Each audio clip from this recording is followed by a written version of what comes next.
Yeah, basically. And then like occasionally you'll like change the fourth paragraph for a counterclaim or something. Dude. I always got messed up on that.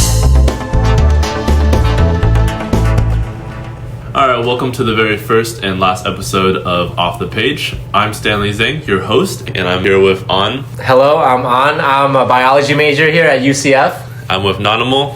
Hi, I'm Nadimul. I'm a CS major here at UCF. And Tanvir. Hi, I'm Tanvir. I'm a finance major and CS minor at UCF. Alright, perfect. And today's podcast will be on the 5-paragraph essay format.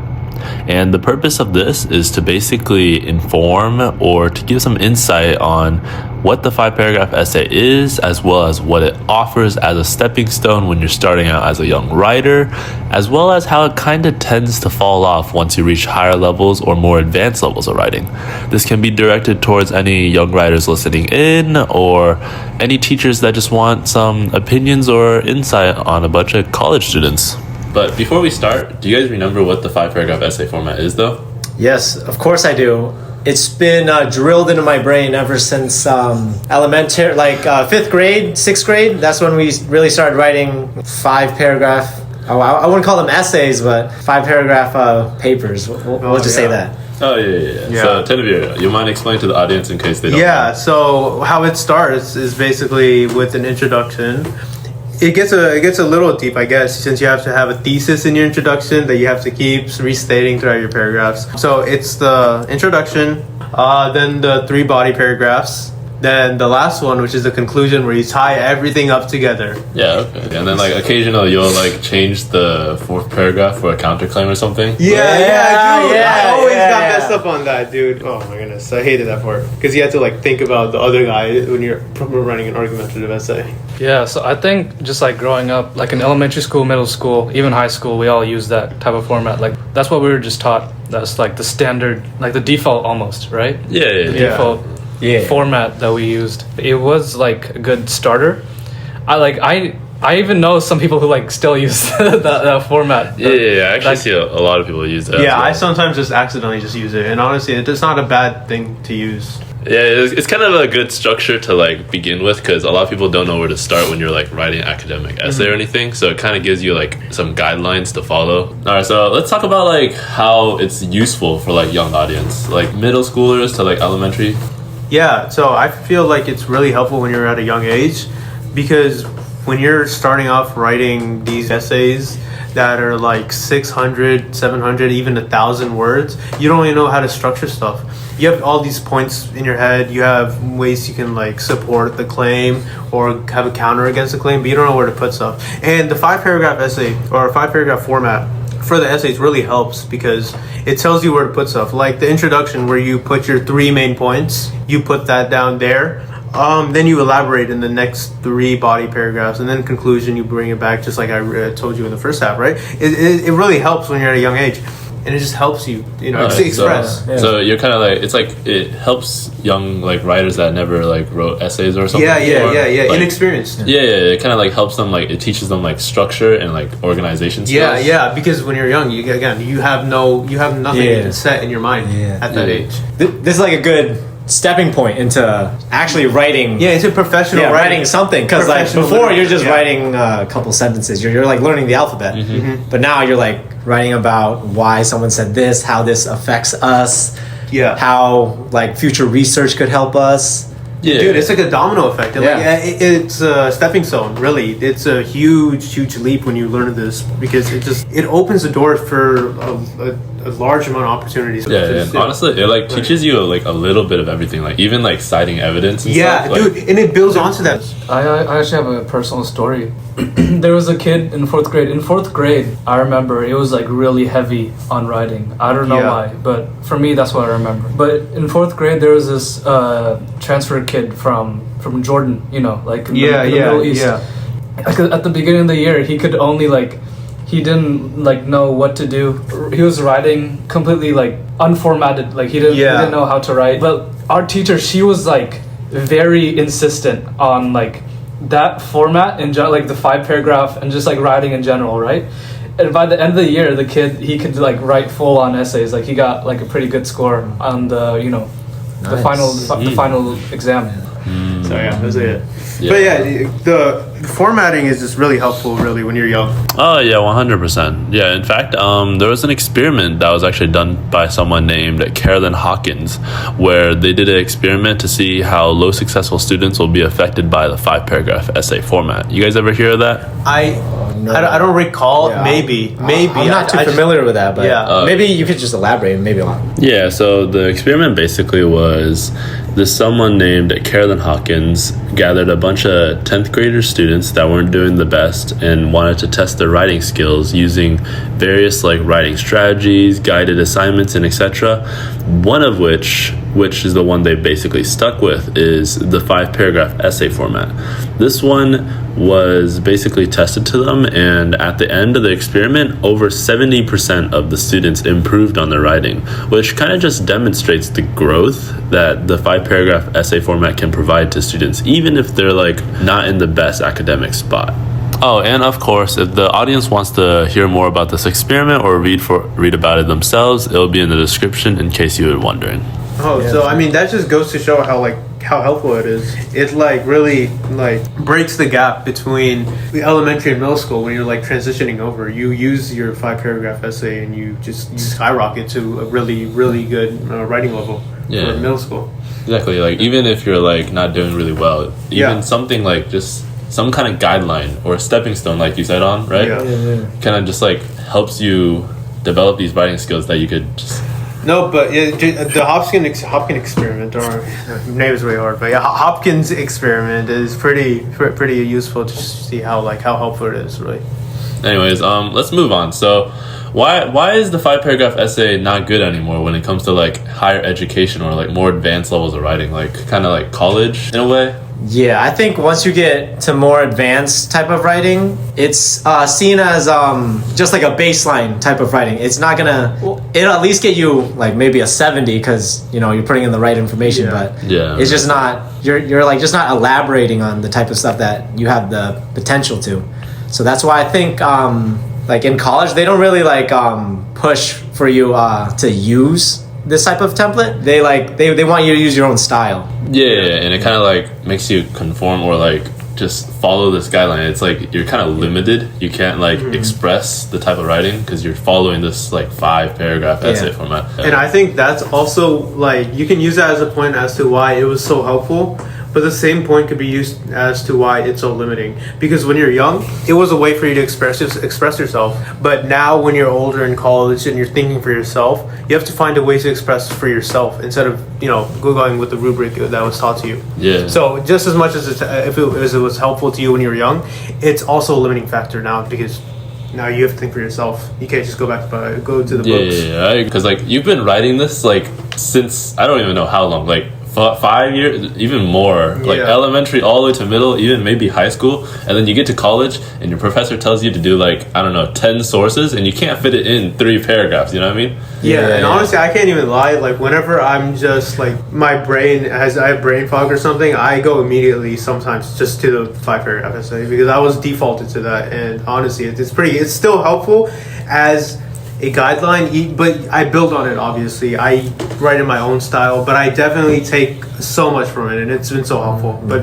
right now it's like it's very limiting, but it's a path, but I have to build onto it. Also, like when you're in like college, you don't write academic essays all the time. Sometimes you like in the real world, there's like poems, there's types of books, there's like emails, like you said, and stuff like that. There's a lot of like genres you could go for, and the 5-paragraph essay can't really help you with like writing an email or something. It looks weird when you write a 5-paragraph essay for like a poem.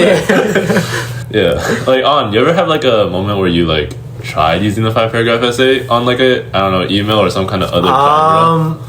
Not really, because in middle school actually I had a class that was that focused on like writing emails and like becoming more professional. Actually, so no, I've never used a 5-paragraph method on an email, but I'm sure it wouldn't work because you're really not citing any sources in an email. That's true. Asking someone, you're not. But you don't really need to use a 5-paragraph to like cite sources. You just need it to like convey 3. That's true. So But anyways, let's move on. So you know how we said like it was very limiting and stuff. Do you guys think we should keep it, or like what do you think?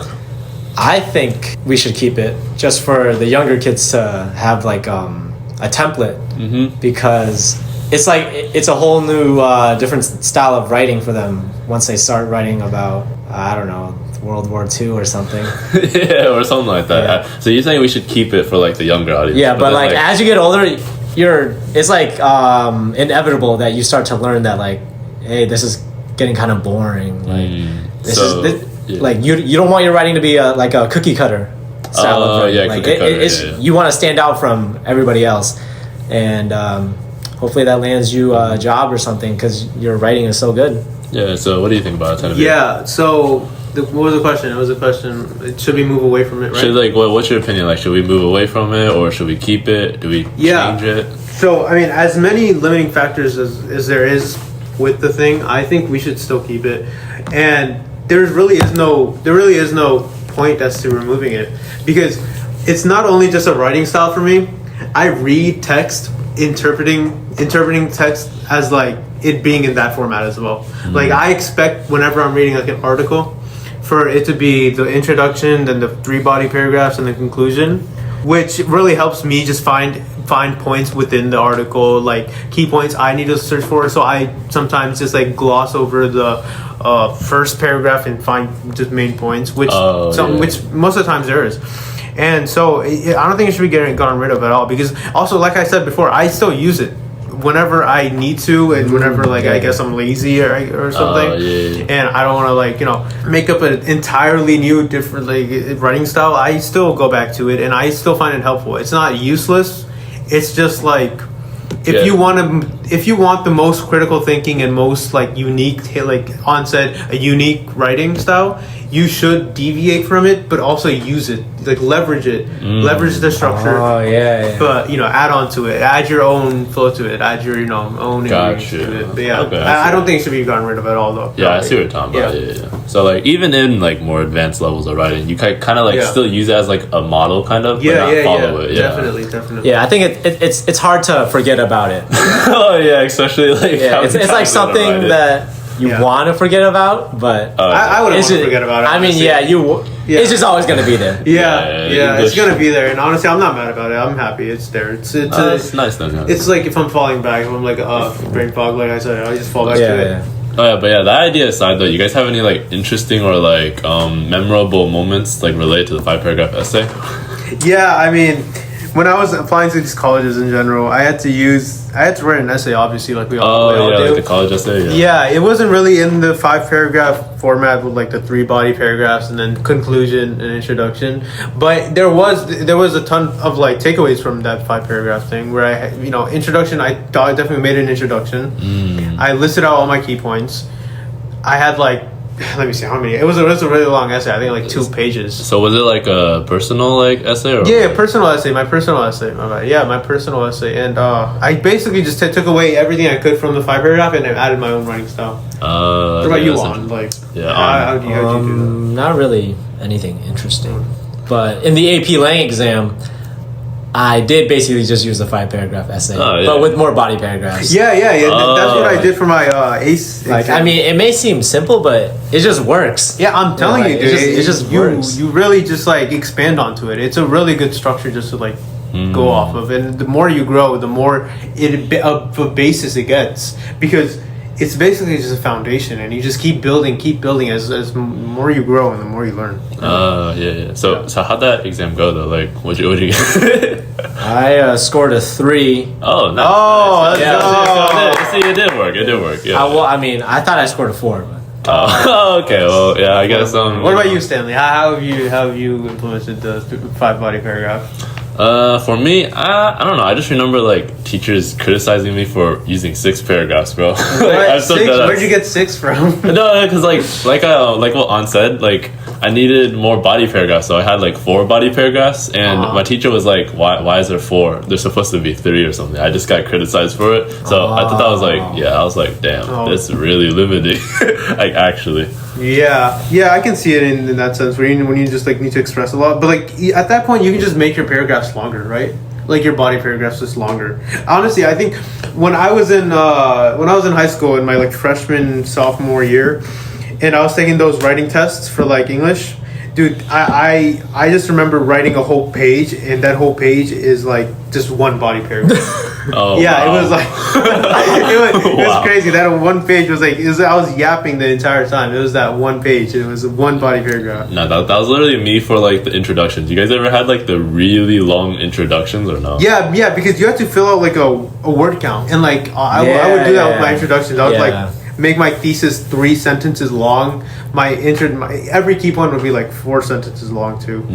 What was your like least favorite paragraph to write? Because mine was like definitely the conclusion. I don't know. I just when I get to the conclusion, I don't know what else to talk about. I feel like the conclusion is smooth sailing after you because it's just you're just restating the. I think the hardest for me is the first. And I feel like that's what's the hardest for like many people, because like, then you're beginning it, and also you're like structuring your key points as to which one is first body paragraph, which one is second. Yeah. Really? And also your thesis. You have to like write everything in your first one. Your first one is really what sets the other ones up for success or for failure. That's true. No, that's a good point actually. Did you guys ever do like planning? You like planning? Dude, there was this key phrase for this actually. It was a P for body paragraphs, and then P1, P2, and P3. Oh yeah, they had like an acronym. You guys remember that? You guys they had like remember an that, acronym. I remember. I forgot about it though, because I think I used another acronym. Yeah, no, there were like many, and I stuck with the one that I was taught first, honestly, and I feel like that's what many people do. Yeah, that's nice. Yeah, it may not be more easier than the other ones, but it was the first one taught to me, and it was like really helpful. Oh, actually, on that thought, there was this really like interesting article that I read from I think the University of Georgia by like Tara Starr Johnson. It was this one specific quote that I remember. It was like, "We want to beat the concept of the 5-paragraph theme into their souls," and that's like I don't know why that's stuck with me for a while now, but that sounds like kind of that's violent. Yeah, that's like kind of violent. That's but like that's abuse. It's kind of true though. It's kind of true though in a way. You know what I mean? Yeah, I mean, I can see what they mean, but I feel like it's been beaten into my soul. Yeah. I mean, that just sounds kind of wrong. It's like a dogma that they beat in, like a propaganda that they like. It's a way to put it. Yeah. I mean, it's like a good propaganda though, because like. Is it for most people? Yeah, I guess it is. Yeah. You know how that study he was talking about 70% of students, the Hopkins. Hopkins. 70% of students did succeed with it, so it's really good for the majority. Yeah, so maybe I guess it is a good idea to. It's a good idea, but like the ethics of it sort of can be judged. I guess if it is brutal, like the way it's said. I mean, like on the bright side, I think it's a good way for like teachers to grade as well, like for middle school and elementary teachers. Yeah, it's like easy. It's like a cookie cutter framework that they can use to like easily. Yeah, they can. Like, they know where to look. Yeah, you like check the essay. You're like, oh, did the student get the hook? Did the student get the? Yeah. Did they like cite a source with like a quote or a paraphrase or something? It's like it's really easy to grade in a way, so that kind of helps. Yeah, dude, do you guys think like this whole format of the 5-paragraph thing is used like worldwide, or just like what we've been taught? Because I'm not sure. We're kind of like biased because we've all been taught in the U.S. No. That's true. So like, what do you guys? Did you guys think it's also taught in like other countries too? I feel like no. I think I'm not sure about like the actual like facts, but I think it's just like a U.S. thing. Really? From my gut feeling. I don't know. But yeah, I mean, I don't know for sure. Just like Nolan said, I don't think any of us know. Unless you want to search it up, but I don't think any of us will know if it's actually been taught like worldwide. But from our standpoint, it's one of the key foundations that we've been taught in education. I feel like a lot of countries would have like something similar to the 5-paragraph essay because it's like so generalized. Dude, I feel like they would just invent it somehow. Do you guys think like the 5-paragraph essay is on par with the PEMDAS? The PEMDAS? Oh, like from math? Yeah, do you guys think it's on par? I actually have a comment. I think no, they don't use the 5-paragraph system because I actually took an ACE class, an ACE GEP class back in high school. ACE General Papers. If I took that too, actually. It's the curriculum. It's not American. It's British, and basically I don't remember learning like anything about like a 5-paragraph format or structure. That's interesting. So wait, what did you guys use then? Like how did you write that? For ACE General Paper, it's I remember the final exam. It was just like write as much as you could. Yeah. Write as much as you could. Was there citations for you? and everything? Yeah. They made you cite stuffs. Did that too. So was there stuff like like that. there was no introduction or anything or conclusion? There was. Well, You had the you I had think the that's like thinking expected it. of you. Yeah. Just like I think every paper needs that's like kind of intuitive Yeah. that you have the introduction. So it's basically like takeaways, like I said before. You take but away. I don't think they had any like paragraph limit or like Yeah, because like I said, like when I was doing it or taking the test, my paragraphs would be the entire page long because I had to fill that word count, so it'd be my entire page. That's interesting. Yeah. All right, I think that about wraps up today's episode on the 5-paragraph essay format and stuff like that. Yeah. I'll say, once again, thanks for joining us on Off the Page. Yeah, thanks for having us. This has been, thank you. This has been pretty educational, honestly, like informational too. Yeah, Like, you can find us on Spotify, YouTube, or Yeah. even Instagram. tune in for another episode if maybe. Yeah. If we make another. Yeah. And once again, I'm your host, Stanley Zhang, and we're with... I'm signing out. Yeah, it's Tanvir, and I'm gonna do Nadimul because he just left. But yeah, it was us four. All right, thanks for joining us. Yeah, thank you for having us.